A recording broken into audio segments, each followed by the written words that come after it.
दिनेश कुमार जी बिहार से। राधा वल्लभ श्री हरिवंश।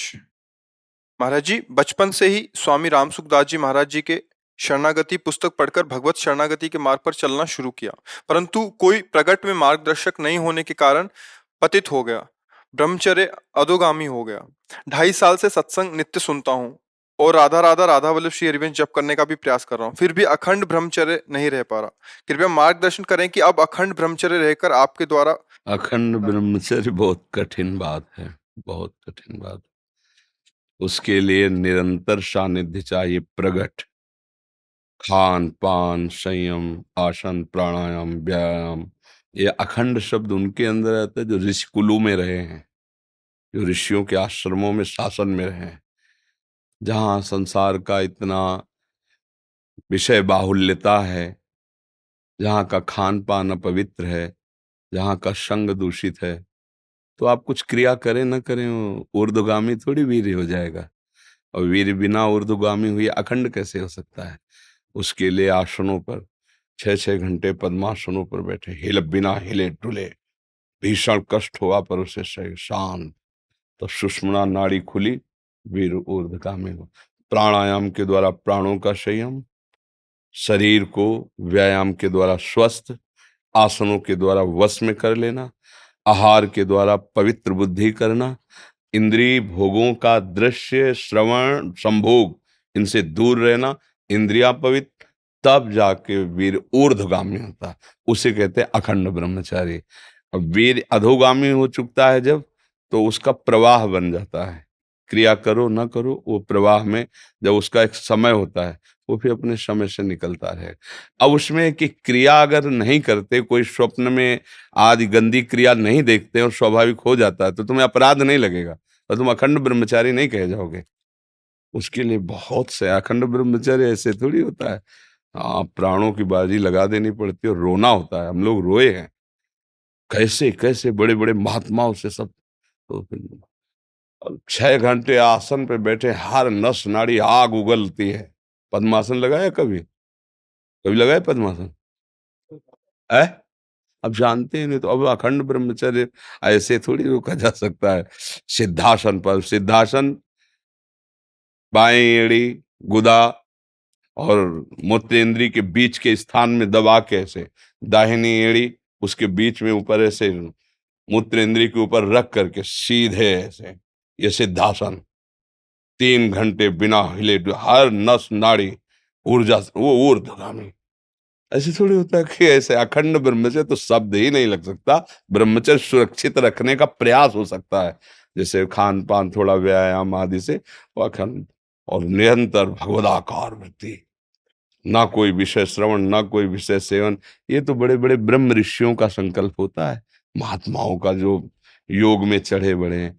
आप तो बस इतना करो, गंदे आचरण मत करो, गंदी क्रिया मत करो, गंदा भोजन मत खाओ, नाम जप करो, व्यायाम करो, शरीर को थकाओ दौड़ भाग सेवा से, तो वो लंबा समय तक चलेगा।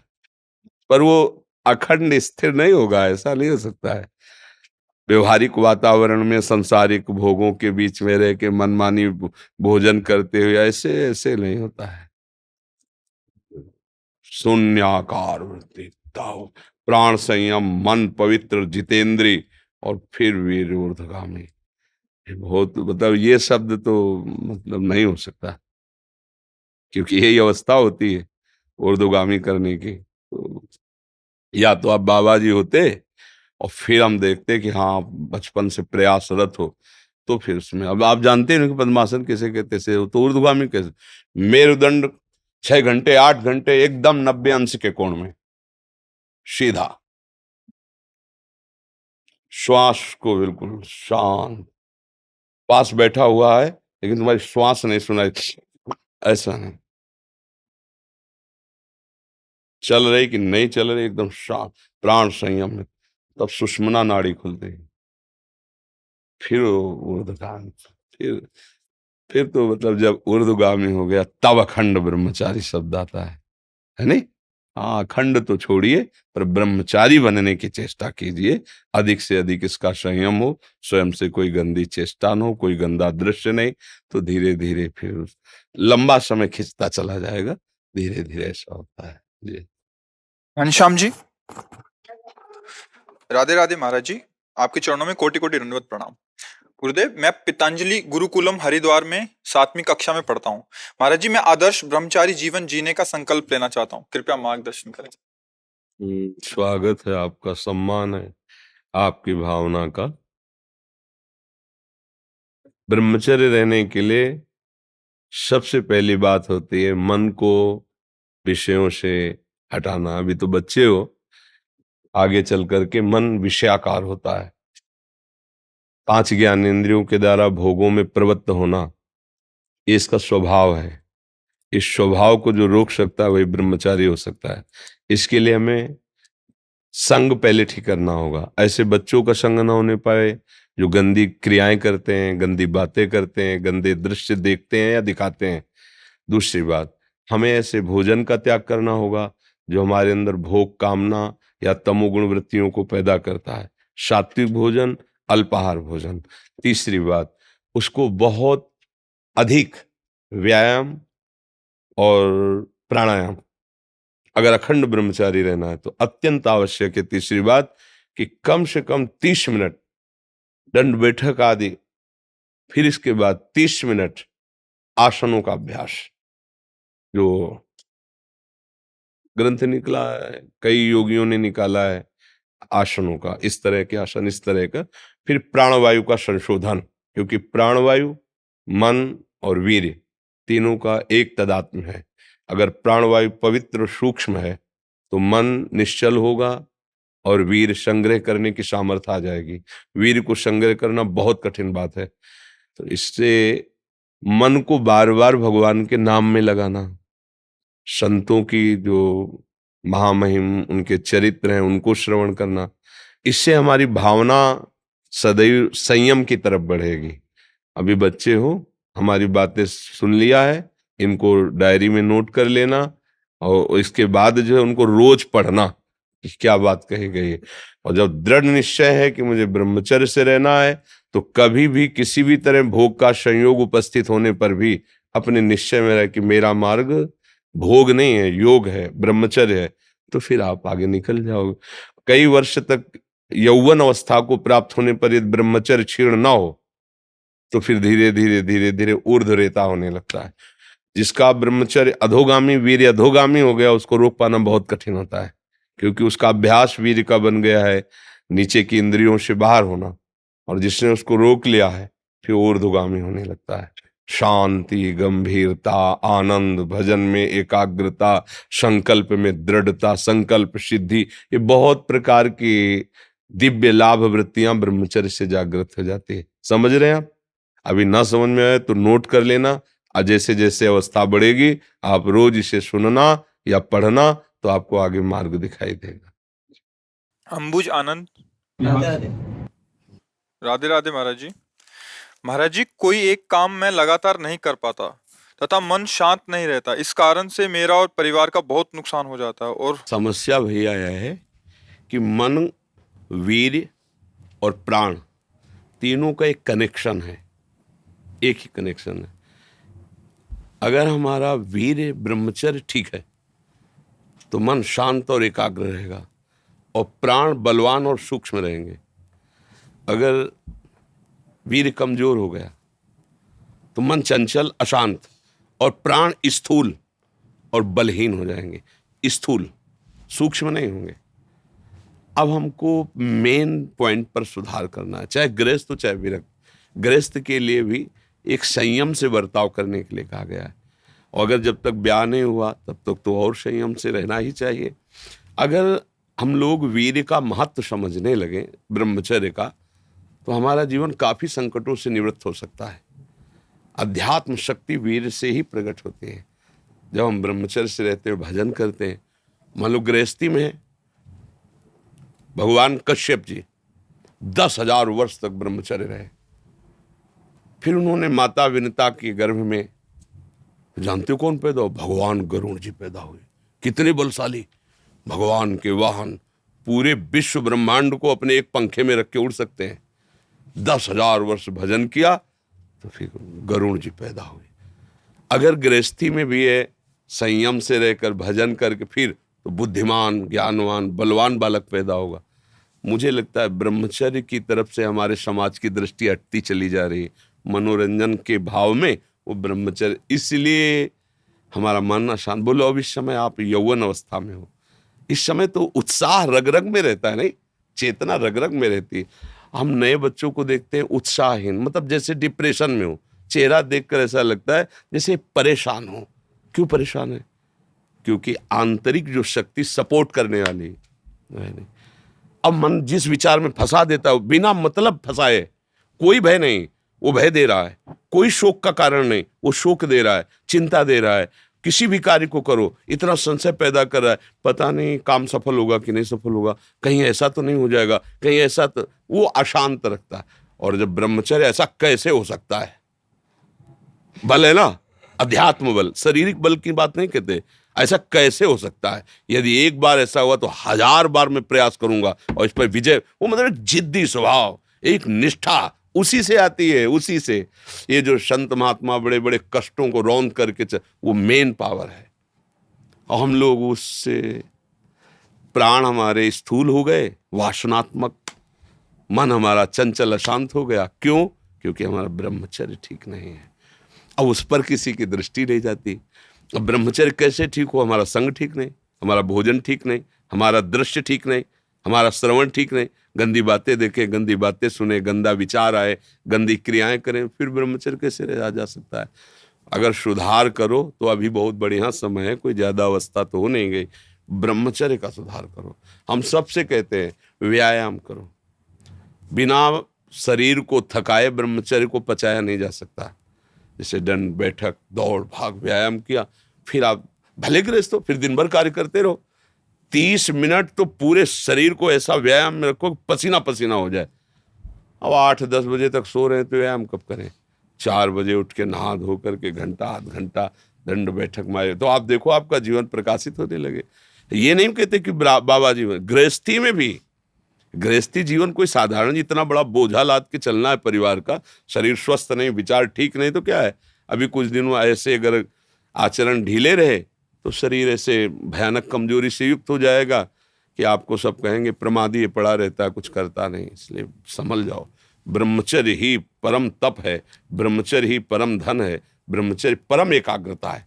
एकाग्रता ब्रह्मचर्य से आती है। आंख मूंदो या खुली रखो, अगर ब्रह्मचर्य ठीक, एक शीतलता, एक गंभीरता, और जिधर दृष्टि लगा उधर एकदम चिपक जाएगी जाके। जैसे भजन में, नाम में, एक, या आप संसारिक कार्य में बहुत अच्छा कार्य करोगे। अगर आपका ब्रह्मचर्य ठीक ना तो जिधर बहुत अच्छा कार्य करोगे। अब शरीर में दम ही नहीं है, यंत्र का जमाना हो गया है। पहले खेती जोतते थे ना किसान, एक फार वाला होता था और पूरे खेत को उसी से जोतला है। बलवान होते थे, 2 लीटर मठा और 8 रोटी पाए, बैल की जैसी ताकत। अगर बैल को नाथ पकड़ के रोक ले तो वो वहीं खड़ा हो जाए। और आज अब ट्रैक्टर से जोती है, कोई मेहनत तो लग नहीं है। तो ये शरीर का हम लोग बहुत बुरी तरह से पतन कर रहे हैं। बड़ा कीमती शरीर है, हाँ, इसमें बहुत चेतना की आवश्यकता है। संसार में रहते हुए भगवान का, सत्य का मार्ग चयन करके हमें भगवत प्राप्ति करनी। अरे कम से कम जितनी ऊंचाई पे आ गए उससे नीचे तो न जाए। सुअर कुत्ता तो न बनना पड़े। मनुष्य बन गए हैं तो ऊंचे चढ़े कि नीचे गिरे, पर यह ध्यान नहीं रहता। हम काम करने लगते हैं वही जहां नीचे गिरना है। अब दूसरे जीवों का मांस खाना, शराब पीना, जुआ खेलना, व्यभिचार, ये कहाँ ले जाएगा? एकदम नष्ट कर देगा। तो जवान बच्चे हो, सावधान रहो, खान पान ठीक रखो, सावधानी पूर्वक चलो, ठीक है? अजय जी पंजाब से, राधे राधे महाराज जी, आपके चरणों में कोटि कोटि प्रणाम। महाराज जी, जब मैं नया कोई संकल्प करता हूँ तो उसको पूरा करने की पूरी कोशिश करता हूँ, पर मन की स्थिरता ना होने के कारण वो संकल्प बार बार टूट जाता है। मन की स्थिरता ज्यादा दिनों तक टिकती नहीं है। महाराज जी, मैं क्या करूं, मेरा मार्गदर्शन करें। क्या संकल्प करते हो? ब्रह्मचर्य का संकल्प करते हाँ, तो टूट जाता है, तुम ही तोड़ देते हो, कोई दूसरा थोड़ी तोड़ता है। हम ही पकड़ते हैं, हम ही छोड़ते हैं। हमें सतमार्ग को ग्रहण करते हैं, हम ही असत मार्ग को ग्रहण करते हैं। अभी आपकी निष्ठा में दम नहीं है। वो दम जो आती है ना, भगवान के भजन से आती है। जब आपके अंदर आध्यात्मिक बल होगा तो एक बार सोच लिया, अब वही होगा। चाहे आग में झोंक दिए जाए तो भी वो बात बदलेगी नहीं। ये दम आती भक्ति से। भक्त सब कुछ सह सकता है। जिसने भगवान से अपनापन कर लिया, वो अपने प्राणों का त्याग हंसते हंसते कर सकता है। फिर और तो बात ही क्या है। तो बिना भजन के संकल्प विकल्प तो व्यर्थ है। भजन करो, संकल्प करना ही नहीं पड़ेगा, इच्छा ही नहीं होगी, गंदे कामों की इच्छा ही नहीं होगी। मन मलिन है और शुष्क है, इसलिए वो भोगों की तरफ जाता है। मन निर्मल और द्रवित हो जाए, उसमें विकार ही नहीं उत्पन्न होगा। निर्मल मन, निर्विकार मन भजन से बनता है। नाम जप करो। करते हो नाम जप? हाँ, अच्छे से करो नाम जप, तो बल आएगा। फिर आप मन को रोक सकते हैं। भजन बल से मन को रोका जा सकता है, बुद्धि बल से नहीं। क्योंकि बुद्धि भी सपोर्ट में ही है मन के। हाँ, तो हमारे अंदर जब भजन बल किसे कहते जानते हो? विवेक। ये सत्संग से, साधु संग से, शास्त्र स्वाध्याय से, नाम जप से विवेक का जागरण होता है। तो होए विवेक मोह भ्रम भागा। अज्ञान नष्ट हुआ तो अज्ञान की धरा में सारे खेल होते हैं, काम क्रोध लोभ मोह मद के। विवेक में थोड़ी होते हैं। विवेक तो सत और असत का निर्णय करता है। तो असत क्रियाओं का कर्ता जो मलिन अहंकार ज्ञान जनित है, वो विवेक के द्वारा नष्ट हो जाता है। नाम जप कीजिए, भगवान का आश्रय लीजिए और कुसंग से बचिए। नाम जप करोगे, पाठ करोगे, सत्संग सुनोगे और कुसंग करोगे तो फिर भी होगा। कुसंग होता है एक वृत्ति से और एक होता है व्यक्ति से। बाहर के व्यक्तियों का कुसंग न हो, गंदा दर्शन, गंदा संभाषण, गंदी बातें सुनना। ऐसे ही अंदर की वृत्ति भी गंदी हो तो उसका संग न करे, उपेक्षा कर दे। जैसे गंदा आदमी हमें गंदी बातें सुना रहा है तो हम भगाएं नहीं, लेकिन अपने आप को हटा दें। साधु स्वभाव ये होता है कि उसको दंड नहीं देना, हमें अपने आप को जलाना है, अपने आप को हटाना है, उसकी बात नहीं माननी। ऐसे अंदर की वृत्ति गंदी आ रही है, हमें परेशान नहीं होना, मतलब ही नहीं तो बोलता रहे, मन फेंकता रहे गंदी बातें, हमें स्वीकार नहीं करना, ठीक हो जाए। पर इसके लिए धैर्य चाहिए। अगर धृति कमजोर है तो नहीं चल पाएगा। हाँ, रसेंद्री और जनेंद्री के वेग को वही धारण कर सकता है जो भगवान का आश्रय लिए है और जो भजन परायण है। प्रवचन करने से, प्रवचन सुनने से इन पर अंकुश नहीं किया जा सकता। इन पर तो एकमात्र भगवान के चरणों का आश्रय और नाम बल। श्री हरिवंश नाम बल लहो, अपने मन भाई सब कहो। फिर थोड़ी कि हमें कोई परास्त कर सकता है। नाम बल जहां है वो देखो, अभी हमारी दृष्टि मलिन है तो वहां सुख बुद्धि है। हम जो गिर जाते हैं ना, उसका कारण जानते हो? सुख बुद्धि। ये तो सुन रखा है कि गलत है, पर अंदर से एक बात है कि सुख तो है ना इसमें। ये जब तक बना रहेगा तब तक ये लुभायमान करता रहेगा। जब असलियत पता चल जाएगी ना तो घृणा हो जाएगी अंदर से।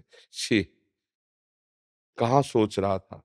फिर कोई बात करेगा ना तो आपको अच्छा नहीं लगेगा। अलम विषय वार्तया नरक कोटि विभत्सया। करोड़ों नरकों से भी ज्यादा घृणित बात लगेगी विषय भोगों की, जिसके लिए आप कहते हो वो कर क्या है। हम लोग अज्ञान जनित क्रीड़ा में फंसे हुए हैं। मल मूत्र के द्वार ही तो है बच्चा। जहां हाथ लग जाए तो रज से कई बार हाथ धोना पड़ता है, वही स्थान तो है ना। क्या निकलता है? दुर्गंध युक्त, जहां केवल पेशाब की जाती है। जैसे कभी ट्रेन यात्रा में देखा ना, पेशाब घर बगल से निकलो तो मतलब दम निकल जाए ऐसी बदबू आती है। हम ही लोगों ने तो पेशाब किया है। और शौचालय सुबह अपने ही शौच से त्यागते समय कितना दुर्गंध आती है। तो एक थैला चिकना है और उसमें भरी मल है, शौच भरा है, और आपको पता हो तो क्या आप उसे प्यार करोगे? थैले को गले लगाओगे? ये थैला ही तो है बच्चा, और है क्या है? यहाँ भरा है मल। मलाशय यही है, मूत्राशय मलाशय सब यही है, और उनके निकलने के द्वार है। और कौन सी खास बात है? बुद्धि भ्रष्ट है, मलिन है, तो इसलिए ये सब बातें हो रही हैं। क्योंकि अभी इतना ही सुख है संसार में। संसार का आखिरी सुख यही है, रुपया कमाओ, घर बनवाओ, ब्याह करो, लड़का बच्चा पैदा करो, मर जाओ, नरक जाओ, स्वर्ग जाओ, बस ये इतना ही है। आगे जानते ही नहीं, बस इतना ही सुख है।